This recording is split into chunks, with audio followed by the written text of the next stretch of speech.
За Монголд одоо ингээ кино ярьдаг, movie recap хийдэг төрлийн ингээ YouTube channel-ууд ингээ зөндөө штэ. Тийм баха нэрэл би YouTube дээр бүтэн кино үзэж байгаагүй шүү дээ. За тэгвэл заяа. Их сургуульд одоо ингээ сураад чи намайг одоо хён гэд бодсон заяа. Чи намайг убаа гэж болохгүй. Би бас убаа л яваад идэглээ. бодит амьдрал дээр бас арай. Би одоо бүхэл бүтэн Blackpink манай сургууль дээр ирэхэд за би унтсан дээр явахаа гэл Blackpink ирсэн. Би тэгт бас амар экстрим яриад юм тий. Тэгээ ер нь дайж чүхээ. Йоо санчлаа нэг хэдий тийм. What a inspirational. За сайн байцгаана уу? After Class podcast-ийн 4 дахь дугаар та бүгдэд хүрэхэд бэлэн болсон байна. Манай энэ удаагийн зочноор 456 мянган YouTube дээр дагагчтай Монгол Улсын YouTuber мөнхлөө оролцож байна. Манай подкаст ерөнхийдөө юу хэл сурахтай ерөн боловсралтай холбоотой төлхөө. Гэтэ өнөөдөр таныг байгаа юм чи илүү контент хэрхэн бүтээх, контент бүтээгчээр одоо амьдрахад ямар хөө байдаг гэдэг байдлаар туршлага юмнуудыг нэлээд бас нэмж асуугалнаа. Тэгээд та бүхэн илүү сайн анхааралтай үзээрэй. Одоогийн байдлаар бол та одоо 456 мянган одоо subscriptionтэй болсон байна шүү дээ. 456 мянга гэдэг чинь 3 сая иргэнтэй болсон үед бол нэлээд их тоо. Тэгэхээр одоо энэ хүртэл одоо ингээ контент бүтээгээд ингээ явж байхад анх яагаад контент бүтээ гэж бодсон бэ? За угаасаа контент хийх юмсан гэдэг юм дотроос байнга л зулгаад гэлсэн л та. Тэгээд амар сонир бүр ямар контент хийхээ мэдэхгүй мөртлөө камер хүртэл авч зөөжсэн. Яг хизээ тэр нөө зулгаагаа захнаад байсан юм а эхлүүлсэн бэ гэдэг нь би нөгөө найстайгаа зүг Солонгост оюутан багтаа нэг хоолны газар нээж ажиллаж ирсэн. Тэгээд явах тэ нөгөө хоолны газрынхаа промошныг өөрөө хийх гээд за одоо би нэгэн л контент хийхийг амар хүсдэг байсан юм чинь одоо л эхлэе да. Маркетинг хийж байна. За би өөрөө ер нь л угаасаа маркетинг юм шүү дээ. Миний сурсан мэргэжлэр эхэлж тэр. Тэгээд за би контент ер нь яг одоо эхлэх болсон юм байна да гэж эхэлчихсэн. 19 онд. Тэгэхээр тэр анх одоо хийжсэн контентууд нь ерөнхийдөө ямар хөө юм бэ? Одоо тухайн нөгөө газрынхаа маркетингийг хийнэ гэж хэлсэн шүү дээ. Тэгэхээр тэрэнд зориулаад сурчлагаа байсан юм уу? Эсвэл юм илүү одоо customer favorite team контентууд байсан юм уу? Яг тэр ажиллуулж байгаа газартайгаа ямар ч холбогдлол юм хийж байгаа. Тэр нь юу вэ гэхээр нөгөө юу? Солонгос хэл заадаг байсан. Тэгэл хамгийн ихний бичлэгээ апплод хийлээ хамгийн анхны copyright strike-а үлгődөл авч байгаа юм да. Шүү дөө. Тэгэл тийм баха нэрэл би YouTube дээр бүтэн кино үзэж байгаагүй шүү дээ. Тэгээд тийм баха ингээд дуртай орсон юм болгоныг YouTube дээр хийж болтгүй юм байна шүү дээ гэдгийг тэрхэд анх ойлгож авч байгаа байхгүй юу. Дэжгүй ихтэй ойлгосон байгааз тэр хийсэн хамгийн ихний контент дээр бол copyright strike авчихсан. Гэтэ нэгийг бас ахаад нэг ойлгосон зүйл нь YouTube дээр блокад болоод strike авчиж байгаа шүү дээ. Зөвлөмж ингэж болохгүй шүү гэж байгаа шүү дээ. Тэгсэн чинь амар сони юм Facebook дээр оруулсан чи болж исэн заяа. Тэгэхээр платформ болгоно бас corporate policy-н өөрөө юм байна гэдгийг бас ойлгож авч байгаа. Тэгээ ямар тааш тэгэл өөрөө би дээрэл бүх юмаа сурсан да. Тухайд чинь copyright strike юу гэдэг юм гэсэн хэлээд өгч хүн байдаг байсан юм чинь бүгдийг нь л өөрөө болдгоог нь ойлгоод явсан да. Гэхдээ ер нь одоо ч баг тийм хэлээд өгөх хүн бол хоор шүү дээ. Одоо ингэ хэлж шүү дээ. Тэгэхээр одоо хэлээд өгөх хүмүүс зөндөө ба шүү дээ.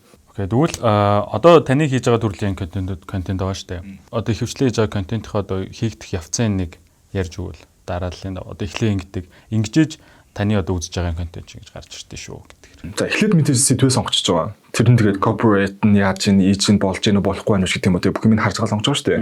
YouTube имжлэг зөвшөөрөхгүй юу гэл. Уусаа YouTube зөвшөөрөхийг л юм сонгож байгаа. Яг л одоо үзэгчтэй болсон болохоор. Тэгээд сэдвээ сонгоцсон бол юу скриптэ бичих ажил руу орж байгаа. Ер нь ажил зохиолын бичих гэсэн. Тэрийг нь ер нь л миний хийх хамгийн дуртай ажил бол тэр. Тэгээд скрипт бичих процесс бол нэг 2 өдөр ч гэдэм юм тий. Ер нь тийм л дээ. Тий. Скриптээр толгой ажиллаж байгаа ажиллахгүйгаас хамаарал ажиллаж ивэл нэг өдөртөө гайгүй дуусах чинь. Гэхдээ ер нь л нэг өдөртөө дуусахгүй тий. За тэгээд дараа нь бол хоолой бичих ажил. Миний бол хамгийн дургүй ажил. Тэгээд хоолой бол урдаа одоо миг тавиад чимээгүй газрын хоолой гоншно гэсэн үг шүү дээ. Тий. Уг нь ч тэгээд чимээгүй байдлаа гайгүй бүрдүүлсэн. Тэгтэл манай тэр яг бичдэг хоолой бичдэг хэсгийн нөө акустик панел дээр нь жоохон багтаад байгаа. Цөөрөтэй л байгаа. Тэр жоохон нэмэх хэрэгтэй. За тэгээд хоолойгоо бичих процесс нэг 2 цаг орчим болоод 2 цаг. Тий. Биш хоолойг бас сайн удаан бичнэ л дээ. Тэгэл дундуур нь нэг би бас чамааг мэдээд байгаа байхгүй юу? Чи чинь хоолой уншиж байхдаа ширээ мэргээ зөгтөн штэ. Яж чад OCD-тэй тэрнээс болоод төгс унших гээд. Тий. Жохон онцгой санагдаа жохон ингээд өргөлт мөргөлт юм шүүс юмс дуурч байгаа тэрийг дахиж уншаад дараа нь сонсоход бүгд л адилхан байдаг л та. Тэгээд за хоолой унших процесс тэгээд дуусч байгаа. Тэгээд editing process. Edit бас аюу амар шүү. Үн чи штэ. Даан жоохон зураг янзлах үед бол чинь дуу муу сонсоод амар гоё янзлж болдог доо. Edit янзлахад хийхэд өөлөөл янзлж байгаа юм шиг. Тэгээ яг 6 яг мэдрэхүү яг хэрэгэлдэг те. Тий. Яг л өөр юм дундуур нь хийж болохгүй. Үнэхээр дуу муу сонсох ихээр угаасаа дуу бичлэг нь угаасаа дуутай болохоор дуу сонсч болохгүй. Тэгээд за ингээ ерөөхдөө яг ажлын өглөө 9-өөс орой 5 хүртэл гэж тооцдогоор нэг бичлэг гарахад нэг 7 хоног тийм аа. Тийм. Тий. Амар ажил шүү нэр. Би нэг контенттэй бол нэр анх удаага л хийж байгаа юм шиг навцалцдаг шүү дээ үнтэй. Тэгээд дуусчингууд ингээд нэг амар юм ялгараал амардаг да. Яг тэгэл контент болгон тэгдэг тий. Ингэж л одоо сэтгэлээ шингээдэг байх нь шүү дээ. Тэгвэл Монголд одоо ингээ кино ярьдаг, movie recap хийдэг төрлийн ингээ YouTube channel-ууд ингээ зөндөө шүү дээ. Тэгвэл энэ төрлийн контентын талаар одоо тэнд хүмүүс үзээд байгаа болохоор хүмүүс тийм контент бас хийгээд байгаа. Тэнгууд кинонд одоо хайртай киног яг гоё мэдэрч үзье гэдэг хүмүүст movie recap төрлийн контентоос таалагдахгүй байхаа үзсэн. Яагаад тэр юм чинь ингээ тий шүүмжлэлтэй. Нөгөө талдаа киноос үзчихмээр байдаг тэгтэл үнэхээр завгүй. Одоо чинь би бол киног хийж сүлд утсан юм байна. Жишээлбэл чи одоо кино үзвэл ингээ бүр яг дуртай киногоо ардах урдахтай бүгдийг нь ухаж үзэн шүү дээ. Зүгээр үзээд өнгөрчихдөггүй. Production энэ тийм үү, найруулагч энэ тийм үү, найруулагч нэг судлангуудаа өмнө өөр юм дээр ажиллаж байсан мэт чамаагүй би мэдээд байгаа байхгүй. Тэнгүүд ингэж үздэг хүмүүст бол амар шүмжлэлтэй контент. Гэхдээ ингэж үздэггүй нь тэгэл бараг 95% шүү дээ. Тэр хүмүүст л яг хөтэ enjoy хийж болох үз контент нэг хоолоо идэж явах мэдж байгаа. Тэг яг хөтэ би яг тэрийг нь бол ойлгоолгаа. Яалтчгүй одоо байхаас өмнө нэгт арахгүй контент. Гэхдээ бас ер нь байгаадаа бас шүүмжлэл дагуулхад тэрийг бол 100% ойлгочлаа. Тэгээ энэ төрлийн контент ер нь одоо баг пиктэй хүрсэн бахун. Одоо жишээлбэл өмнө амар алдартай байжгаад байхгүй болсон контентууд айгүй олон байдаг шүү дээ. Контентын төрлүүд. Тэрэн шиг гэхдээ миний бол байхгүй болохгүй байх. Байгаалах байх. Окей, тэгвэл бүтэн цагийн одоо контент креатор байх ямар хөө идэг вэ одоо? Зөвхөн одоо энийгээрээ ингээд амьдраад явах боломжтой байд юм уу? Хэцүү нь юу идэв? Юу нас гоё байх уу? Харин л дээ би одоо яг боломжтой боломжгүй гэж хэлэхээр хэмжээний ч удаан хийгээг болохоор би бол ерөнхийдөө медиа талдаа дуртай. Тийм болохоор тэр тал руу арай салаалаад компани байгуулад явъя гэсэн хүсэлтэй байхгүй юу? Тэгэхээр тэр чинь ялгаагүй шүү дээ. Бүтэн цагийн контент креатор гэсэн үг шүү дээ. Артист тэгж явахыг хүсдэг. Одоогийн байдлаар бол зүгээр боломж юм болоо. Монголд ч одоо YouTube AdSense, Google AdSense байдгүй шүү дээ. Сонсож байгаа биз. Гэхдээ still яг зөвхөн гаднаас үзэж байгаа хүмүүсээс орж ирдэг мөнгө нь харьцангуй бас нэггүй бодох гайгүй. Миний ингээд гайхаад байгаагаар нодломч адилхан үзэлт авдаг гэсэн инжилж адилхан үзэлт авч байгаа тэгс мөртлөө нодлон авдаг байсан мөнгнөөс одоо авч байгаа мөнгө нь ихсцэн байгаа байхгүй. Тэгвэл өөр хүмүүс одоо үзэж байгаа хүмүүсээс бүтэн цагаар контентас креатор болъё гэж бодож байгаа хүмүүс байна шүү дээ. Өөр тэгвэл одоо хэцүү бас юм байна уу? Яг нүүр тулдаг. Хинч миний контентыг хийсэн юмыг үздэггүй байхад баг 3 жил контент хийсэн заяа. Тийм болохоор тэгэхэд би болоогүй болохоор ямар ч тач хийгээд байгаа л гэж боддог заяа. Тэгэхээр контентыг чинь нэг хүн үзэхгүй байсан чи өөрөө хийгээд байгаа бол ер нь чи мөнгө олсон ч болоогүй чи ер нь хийгээд явах л. Гэхдээ шууд ингээд амжиргаа амьдрах юутай ингээд холбогдоод гайгүй маяг юу гэдэг ингэж тэр мэрийг амар ингээд бүгд ингээд тооцоолж моцоолоод контент хийх гэж байгаа гэж бодвол миний бодлоор нэх удахгүй л болчих واخ хийж үзэж байгаа л. Ягаад гэвэл тэр чинь тэгээд та ч одоо багтай байгаад байгаа шүү дээ. Тийм одоо л ер нь багтай болж байгаа шүү дээ. За хэл сурах гэдэг одоо манай подкастэд үндсэн одоо сэдв. Та саяхан нөгөө Apple-ийн юуг харсан уу? Нэг шинэ AirPod-ыг харсан уу? Сонсоо. AI-ч бай, одоо зүгээр орчуулгын апп-ууч бай, сайтууч бай. Нэлээд сайн болцсон. Одоо монгол хэл хүртэл тийм сайн болцсон байгаа юм чинь өөр том хэлүүд юу болж байгаа л тэ. Тэгэхээр ирээдүйд одоо ингээд технологи сайжирсаар байх юм бол одоо биднэрт ер нь хэл сурах шаардлага та яг байна гэж боддгоо. Одоо шаардлагагүй юм шүү гэж бодож байна уу? Эсвэл хэл сурахыг арай өөр зүйл гэж харж байна уу? Ингэж бодож байна заяа. Хэлийг цэвэр хэрэгсэл гэдэг утгаар нь харж үзвэл ба штэ. Хэл сурах юм шаардлага нь өдрөөс өдөрт ингээ багасгалын технологи юугаар. Яг нэг өөр улсын соёлыг сурч ийн гэдэг утгаар нь авч үзвэл ба штэ. Яг мэдрий гэдэг утгаар нь авч үзвэл ба штэ. Тэр киног үзээд тийм үү humor-ыг ойлгоё. Юу гэдэг тэр гониг харамсалтай зүйлийг яг тэр утгаар нь ойлгоё. Гэх юм бол хэлийг бол сурхаас өөр аргагүй. Яагаад гэвэл одоо жишээлбэл бүхэл бүтэн Netflix дээр би солонгос кино үзэж байгаа штэ. Тэгэхэд англиар орчуулах нь яг солонгосоор өгж байгаа мессежнээсээ ялчгүй англи дээр орчуулахгүй юм солонгосоор ярьж байгаа шүү дээ. Тайлбарлаж болохгүй зөндөө юм байдаг шүү дээ. Тэгээд англи руу орчуулгууд нэг инээдтэй болчлоо да гэдэг. Тэнгүүд би ямартаач нэг муу юм хоёр хэлтэй болохоор англи солонгос хоёрыг хооронд хүртэл кино үзэхэд хүртэл ийм ялгаатай байдаг да гэдгийг мэдээд байгаа байхгүй юу. Тэгээд би ингээ Япон кино үзэхээр энэ бас миний мэдхгүй амар их зүйл явж байгаа бахта хэдий би сабтайтлын үзээд ерөнхий ойлгож байгаа ч гэж боддог байхгүй юу. Тэгээд би бүр Япон хэл сурчмаар санагдаад зэ. Тэнгүүд яг энэ талаас нь үзвэл хэл сурахаас өөр аргагүй. Тэр соёлыг 100% ингээд мэдэрч ойлгохыг хүсвэл. Тийм одоо солонгос ч үгүй юм уу их сургуулийн яг амьдралыг ороод ойлгоод амьдраад сурахыг хүсэж байгаа бол team translate-тэй найзуудтай болно гэж бол байхгүй шүү дээ. Хэл тэгэхээр зөвхөн ингээ ойлголцлын юм биш байгаа юм л да ялч тээ. Зөвхөн хэрэгсэл гэж хүмүүс ярьдаг ч гэсэн соёл байгаа юм л да тийм. Одоо та тэгвэл өөрийнхөө одоо хэл сурсан түүгээсээ олзвол одоо солонгос хэлээс та солонгос хэлтэй бас англи хэлтэй шүү дээ. Тэгэхээр энэ хоёр хэлийг одоо сурсан одоо яаж ингэж хооронд нь ингэж сурсан юм ч юм уу те. Яг сурсан аа. Тэгээ яг сурсан аа. Англи хэлийг бол амар махчил сурсан. Сургуультанд ч явж үзсэн, биеж дааж үзсэн. Үг мүгийг бол үнэхээр утгагүй цээжилдэг байсан. 20 минутанд 200 мөг гээл. Юу лээ? Хотлаач боо. Тэгээд баг тимд нэрнгэсэн. Тэг яг та тэрнээсээ тэгэл орсон шигэл гарчлаа юм л да. Яг тугаа өдрөөл тэр үгнүүдээ санаж байгаа. Тэгэл маргааш нь бол тэрнийхэн талыг мартсан. Нөгөөдөр нь тэр талын талыг мартдаг ч юм уу. Яг шалгалтанд л бэлдэж баг сураад байгаа юм шиг.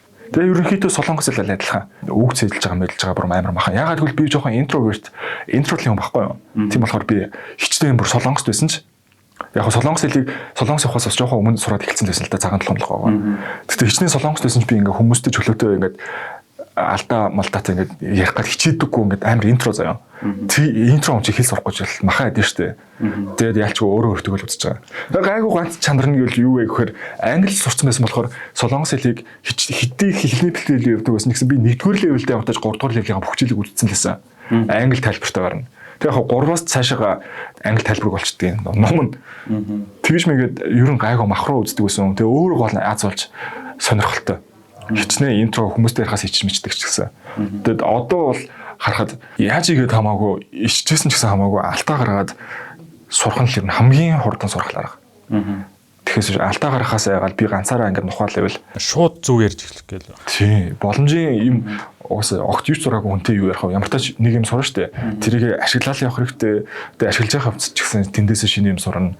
Алтаагаа нэг гаргасан алтаагаа бол дахиж гарах нь багсан ч гэдэг юм уу тийм. Тэгж л сурна. За тэгвэл заяа. Их сургуульд одоо ингээд сураад за жишээ ингээ яг бакалаврын түвшинд бол бүр яг үнэхээр за нарийн мэрэгжил ч юм уу эсвэл бүр яг үнэхээр тооцоо шинжилгээтэй холбоотой мэрэгжил биш бол бас харьцангуй ер нь бол яг тухайн яг мэрэгсэн гэж бол би жишээ нь бас боддог байхгүй. Тэгээд тэгэхээр ер нь хүмүүс одоо хараад ихт ажил дээр гарч ирээд тухайн яг одоо лекцээ сонсцсон байгаа нэг онлоо мэдсэн байгаа. Тэнгууд яг ажил дээр гарч ирээд тухайн юм яг жинхнээсээ хийж мэддэг те. Энэ яг ийм байна. Энд хэрэг болох юм байна гэдэг юм яаж. Тэгэхээр их сургуульд одоо та ер нь хүмүүсийг ямар чадвар эзэмшээсэ гэж боддог вэ? Та өөрийгөө ямар чадвар эзэмшсэн гэж боддог вэ? Их сургууль. За жишээ нь би бол одоо бизнес удирдлага маш ерөнхий мэрэгжил. Яг хуу компани болгонд л нэг хэсэг нь байдаг ч гэсэн сурах зүйл нь ерөнхий. Тэгтээ яагаад нөгөө чухал гэж боддог вэ гэсэн чинь миний нөгөө их сургуульд ямар тач юу байсан? Өрсөлдөөн бүр амар чанга байсан. Тийм болохоор би болдогч болон болдгооч гэсэн бүх юмыг нь харж байгаа ямар тач хажуу гуравдагч үүднээс тэгээ профессорудаа харж байгаа бүгд маш өндөр боловсралтай. Тэрийг л харахад зөвхөн хичээлээс гадна би ингээд маш их туршлага ингээд хөрөмжлүүлээд байгаа байхгүй юу? Гадна дотноос ирсэн төрөл төрлийн туршлагатай хүмүүс ингээд харж байгаа. Зөвхөн хичээлээс гадна би тэр зүйлүүдийг баг хичээшээ хараад байгаа байхгүй юу? Хичээсэл л орж ирээд байгаа угаасаа хүсэхгүй байх чинь л хичээл биш зүгээр хүнтэй уулзаад юм ярих нь хүртлээ. Тий. Гэхэр зүйлүүдтэй их тулгарч байгаа байхгүй юу? Чинь midterm final-ийн юу дээр сургууль дээр бүр амьдарч байгаа хүмүүсийг харж байгаа шүү дээ. Тавч юу сойцтой. Энд чинь л их сургууль юм биш үү гэдгийг амар ойлгоод байгаа байхгүй юу? Тэгэд тэр мэрэгчлэлтэй холбоотой юм ярил би хийдэг бизнес ч гэсэн чал дэлээ хичээлээ зөндөө үздэг байсан. Яг угаас боломжтой шүү дээ. Сонирхлоод байгаа Испани хэл мэл, Япон хэл, Орос хэл гэсэн би нэг семестр сонирхож байсан. Гэхдээ Испани хэлийг яг орсон чинь шууд өөдөөс Испанаар яриад эхлэнгүүд нь уучлаарай гэж гарч ирсэн. Харин би найстайгаа зөв сонгохгүй юу? Тэгсэн чинь эрс бүртгэхдээ Испанаар яриад эхэлдэ. Би одоо буруу харсан юм бах та. Испанаараа шууд орно гэжсэн юм бах та гэл. Тэр анхан шат мат биш байсан юм бах та те. Миний өөрийн хийнэггүйгээс иж магадгүй ихтерхий ингээд олон юм рүүсч гээд Орос хэл мэлийг сайн сурсан шүү дээ. Одоо л юу санахгүй л байл та. Тэгэхээр тэгж мэгээ сураад. Тэг би тухайд медиа талын миг яагаад сайн сонсоогүй ороогүй болоо гэж бодож байгаа харамстай. Одоо юу? Тийм. Медиа талын хичээлүүдийг бас бүрэн сонсох боломжтой байсан шүү дээ. Яг тэ тухайн үед чинь тэгээд өнөө маргаашаа бодоод гэлс ингээд кредит юу гэдэг тийм. Бас итгэхийн чөлөөтэй амьдрахгүй шүү дээ. Одоо л дугуулан мууланд орохгүй байсан юм бас ингээд боддог шиг. Тухайн үед чинь бас амьдралын хүзэн дээрээ толцсон л байгаа шүү дээ. За нэг цаг яаж 10 минут илүү унтуул гэсэн байдалтай байгаа шүү дээ. Би одоо бүхэл бүтэн Blackpink манай сургууль дээр ирэхэд за би унтсан дээр байхаа гэл унтсан биш ажилласан дээр байхаа өнөөдөр part time ажил руугаа явж ирсэн юм шүү дээ. Blackpink ирсэн. Blackpink манай сургуулийн фестивал дээр Танай сургууль чинь ямар сургууль лээ? Korea сургууль. Blackpink манай сургууль дээр ирж хахад л за part time нь өнөөдөр арай дээр байхаа. Гэхдээ яг энийг хэлж байгаа нь амьдрал нь төдөж чинь хоолоон дээр тулцсан байсан л гэсэн үг. Магадгүй байрныхаа түрээсээ төлөх цагаа байр мэрний мөнгө л өсөж цагаасаа хоцрох хүмүүс хүч тийм үү. Тиймэрхүү бодлыг нэлээд нэгт суулгацсан байдаг болохоор хичнээн Blackpink гэж байгаа гэсэн дээр ажиллаад хийж лээсэн л да. Одоо бодоод тэгээд илүү дутуу хичээл сонирхож сонгож үзэхгүй яав. Дугуулан муугуулан зөндөө дугуулан байдаг тийшээ орж үзэхгүй яав. Өшөө илүү суралцахгүй явдаг гэж байна. Тийм. Тэгэл боловсрал гэдэг чинь чухал шүү дээ. Энэ болгоныг л ойлгохын тулд их сургууль сурах гэдэг байгаа шүү дээ. Тэр чинь зөвхөн ирээдүйд идэх хоол чинь биш шүү гэдгийг хэлээд байгаа. Тэгвэл заяа. Та тэгвэлийг одоо их сургуулийг сурж исэн үеийнхээ нэг юм дундаж өдрийг нэг өглөөнөөс эхлээд ингээд яривал ямар хөө юм болох вэ? Би чинь юу тэтгэлэг авдаггүй оюутан байсан. Өмнөх шөнө ажилласан 4-5 үед гэртээ орж ирж байгаа байдлаар тэгэхээр чин тэр өдөр эхэлсэн гэсэн үг шүү дээ. Аха. Тэгээд эхний хичээл 9-өөс өдөг. Тэгэхээр тэрнээс өмнө очивол кафетериад 1000-аар хоол идэж болдог. Тэр буфет авч болдог. Тэгээд тэрийг 1000 воноор идчихнэ. Тэгэл битгт бас амар экстрим яриад юм тий. Тэгээ ер нь дайж чүхий яг хөтэ иймэрхүү үеийн арай л их санагдал хэвээ одоо бодохоор. Тэгээ хичээлүүдээ сонсон. Хичээлүүд амар гоё. Нааш цаашаа барилгах руу. Тийм л юм мөрөөдөж л гадагшаа сурахаар явж байгаа шүү дээ.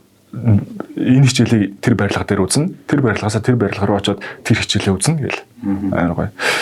Тэгэхдээ бизнес хичээлүүд дээр би ер нь маркетинг хичээлүүд дээр аль сайн байсан. Бус хичээлүүд бас хэцүү байсан шүү.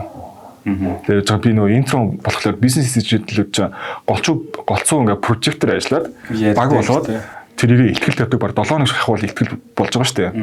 Тэнгүүд солонгосоор 50%, англиар 50%. Тэтгэлэг ярьсан сая. Тэгвэл одоо солонгос кино мэнэ үзэж явах ингээл тэтгэлэгт бэлдэж байгаа, их сургуульд бэлдэж байгаа гэл тэнгууд толгоон дээр юм нааж байгаа л хичээл хийгээл тэр өрөөнөөс гарахааргүй хичээл хийж мэгээл бүр амар харуулдаг штэ. Яг тэр кинон дээр харагддаг шигээ хэцүү байдгүй эсвэл бодит амьдрал дээр бас арай өөр байдаг. Яг кинон дээр харагддаг шиг гэж хэлнэ. Монголд одоо их сургуульд ороход нэг хөрсөлтөн байхгүй шүү дээ. Чиний ярьсаас чинь болохоор солонгос оюутнууд шүү дээ. Яг үндэ солонгос оюутан үеийн тэдний хувьд баг амралтандаа гарсан үе гэж ярьд юм байлээ. Яг бол 10 жилдээ бол жинхэнэ зовдөг. Хичээлийг бол жинхэнэ хийхээс өөр аргагүй. Одоо жишээлбэл Sky-ийн сургуулиуд шүү дээ. Сөүлд, Кореад, Ёнсод өдөртлөө баг юу лээ 10 жилийнх нь сургуулиуд 1% л ордог баха. Тийм юм сонссонагдаад байна. Тэнгүүд тэд нар чинь эхлээд энэ Сөүл гэж байгаа. Сөүл доторх их сургууль. Би Сөүл төгссөн хүн шүү гэж ярихаар байгаа шүү дээ. Дараа нь болохоор баг Sky-ийн өмнө нэг юм байгаа. Улсын сургууль. Тэнгүүтээ тэрний дараа нь Sky гэсэн ингэ пирамид юм байна. Тий. Яг тэд нар би имиж чинь одоо хараа нэг лагтаа бол биш заяа. Монголд 10 жилийн түн бол боломжтой сайн байсан. За. Тэгээд гадаад хүн гэдгээрээ би зөвхөн англи хэлний оноотой байсан. Би англи оноог байсан. Тэр чинь бүр англи оноо марж өмнө байхгүй хөгцсөн. Яг английн шалгалт бол өгсөн. Сургуулийнхаа өөрийнх нь тусдаа авдаг. Тэрийг айгуу сайн өгчсөн. Тэнгүүтээ топ солонгос оноотой байсан. Тэгээд миний 10 жилийн түн дэжгүй. Тэгэл SMS-ийг дайггүй бичэл авчиж байгаа. Тэгэхээр миний хувьд шалгуур бол амар дайггүй байгаа байхгүй амархан байна та. Орох шалгуурт нь юм нэмэгдсэн юм уу яасан. Намайг орж байгаа тийм амар мундаг хүмүүстэй аз болоо тэгээд орчих боломж байсан байхгүй. Тэнгүүд тэр солонгос хүмүүс ч юм бол яг тэгж амар хичээдэг байсан гүйлээ үнэ. 10 жилдээ бүр амар хичээж дараа нь их сургуультай ороод баг амардаг гэсэн яриа бол байдаг л байсан. Сургууль хичээл надад бол өгөх гээд байх чаа тэд нар бол амархан байна л гэсэн үг. За тэгвэл энийг бүр танаас зөвл бүр гоё юу хэлэх болов гэж бодоод байна. Хэл сурахад үнэхээр туслах тийм одоо киноноос та санал болгооч. За энэ дэр би англи хэл сурахад арай англи хэлийг чинь нэг жоохон дээшлүүлж магадгүй юм да гэсэн л юм яриулах байх. Тэр нь бол юу би Friends үзэд бол англи хэлээ ер нь сайжруулсан шүү. Тэр бол баттай. Гэтэ угаасаа энэ өглөг болсон хариулттай. Хүн болгол мэдж байгаа шүү дээ. Friends үзэд англи хэл сайжирдаг, ярийн төвчин сайжирдаг, humor өдөрч юу гэдэг тэрийг ойлгох мэдрэмж сайжирдаг, мажирдаг гэх тий. Соёлын нэр ойлгодог болдог. Харин би солонгос хэлийг бас солонгос л огт мэддэггүй байхдаа сабтайтлаа солонгос хэлийг болж хоол идэж байгаа юм шиг өдөржин шүнж үзэж байгаа юм заяа. Аха. Сайжраагүй юм да. Англи хэлөө сайжирсан. Англи хэлөө сайжирсан. Солонгос хэл бол зөв кино үзсээрээ солонгосыг сурнаг бол яг тэр жинхэнэ тэр хьюмор хошигнол юу гэдэг тэр мөрнүүдийг ойлгох бах. Гэхдээ хэл чинь бол сайжрах уу гэвэл надад бол нөлөөлөөгүй. Би бол өдөржин шүнж солонгос кино үздэг заяа. Драма бүр савгийн дүр мөр юутай тавьж 100 гаруй ангитай мэгтэй хүртэл үзэж байгаа юм заяа. Одоо сайжрах байлгүй дээ гэсэн чинь тэгэл сайжрахгүй юм чи. Солонгос хэлт хэрэг тийм хэцүү. Үгийн өгүүлбэрийн бүтцийн хувьд бол англи хэл чинь өөр бүлгэнд хариалагдаад байгаа. Солонгос хэл чинь одоо монгол хэлтэй structure адилхан байгаа. Уг нь харах ханаар бодвол сонсороод дагаа сурчгаар хаваад. Тэгвэл хэлнийх нь онцлог юм уу юундаа юм мэдгүй. Солонгос хэлийг л би тэгээд бүр зөксөө зайгуул кино үздэг. Зав гарахаар л кино үздэг байсан мөртлөө солонгос кино үзлээгээд миний солонгос хэл сайжраагүй юм да. Англи хэлийг болохоор би ингээд үзсэн юм дараа ингээд нэг өдөр ингээд автоматар дөнгө ороод ирж байгаа байхгүй. Тэнгүүд би амарлаг л англитай юм шиг тэргээл шууд гаргаа ирчих болж байгаа. Би ингээд өөрөө яхаа тухайд үед би ингээд үзсэн юм шууд амьдрал дээр хэрэгжүүлж болж ин тэгээд санаад байгаа байхгүй. Тухайд үед сурах тэгвэл юун л өөр юм байна л да тийм. Тэгээ хүн болгон өөрөөр хариулах. Тэгээд надад бол англи хэлийг бол кино үзээд сурж болно гэж хэлнэ. Солонгос хэлийг бол яг өөрөө боддоор л оролдохгүй бол кино минь үзээд бол тэр соёлоос нь л ойлгодог болно гэхээс шүүл хэлний мэдлэг бол сайжрахгүй байна. За окей. За тэгвэл одоо манай сүүлийн асуулт. Хэлтэй холбоотой одоо ингээд танд тохиолдож исэн юм хөвчлөлтөө түүх байна уу? Одоо нэг буруу ойлгож яваад исэн үг ч юм уу те. Тэгэхээр ер нь л ихэнх нь гашуунлаад л да нэг инээдтэй. Ямар л өлег байх вэ нэр хэлтэй холбоотой ингээд гаргасан асуудал одоо хүртэл ингээд амар л гоё их сурвалж найзуудтай болох гэдэг чааваас тэгэл нөө найзуудтай хэлсэн юм ингээд би буруу хэлээдсэн байж гэдэг дараа нь мэдж байгаа үе зөндөө байгаа шүү дээ. Тэр үедээ ингээд тэгэхээр түүх юм манай нэг лаг хэлтэй найзууч л оосаа өөрөхдөө энэ хүн одоо хэлн бас стил сайжрдаг процесс дээр гэдгийг ойлгодог гэсэн баг. Шоолж болохгүй. Шоолохгүй шүү дээ. Юу шоолох вэ тий. Нэг буруу мурууч гэж хэлэхгүй шүү дээ. Цаа чи буруулж амжилт хийхгүй шүү дээ. Дараа нь л би өөрөө мэдчихэж байгаа болохоос. Тэгэхээр гинт шүн цочод зэрэг юм байдаг шүү дээ. Тэр үед би ямар тэнийг юм бэ гээл. Тэгэхээр алдаа малдаа зөндөө гаргадаг байсан. Ингээл яг унтах гал хэвтэнгүүд. За ингээд чиний топ 10 recap гээл. 10 дугаар байранд гэж хэлж байгаа юм чи. За энэ тоол захиалах гэж байна гээл. Би бас яг нөгөө эрэгтэй хүний хён гэд дуудсан шүү дээ. Эрэгтэй хүн эрэгтэй үнэ. Чи намайг одоо хён гэд дуудан заяа. Чи намайг убаа гэж болохгүй. Тэгэхээр би бас убаа л яваад ирлээ. Йоо санчлаа нэг хэдий тийм. Хүндлэл мөндлөлттэй нэвч гэсэн хэлштэй. Тэгээд тэрэн дээр ингээд амар хүндлэх өстой хүмүүнтэйгээс хамаа намаагүй яг мэдж байгаа юм чи. Одоо юу гэдэг 60 хүрж байгаа part time ажлынхаа захирал махиралтайгаа л хамаа намаагүй ярьж байгаа юм чи. Тэрийг дараа нь мэдэхгүй юм чи. Эсвэл амар хүндлэх өстой за. Биш. Амар хүндлэлийн хэл чаваас өөрөө ингээд ер нь ойлгож сураад авцсан за. Тэгснэ юу гэдэг би одоо нэг өөрөө одоо 20-тай байлах нэг 15 та хүүхдтэй тий та зоогл моглол нэг бацаантай чи ярьж байгаа шүү дээ. Тэрийг ингээд 3 дахь хүнтэй энэ хүн хоолой арайхан зооглоо байна. Ингээд ярина шүү дээ. Юу гэдэг тий. Солонгос хэлч арай л бас хүндэл бас арай л шингэцэл шүү дээ.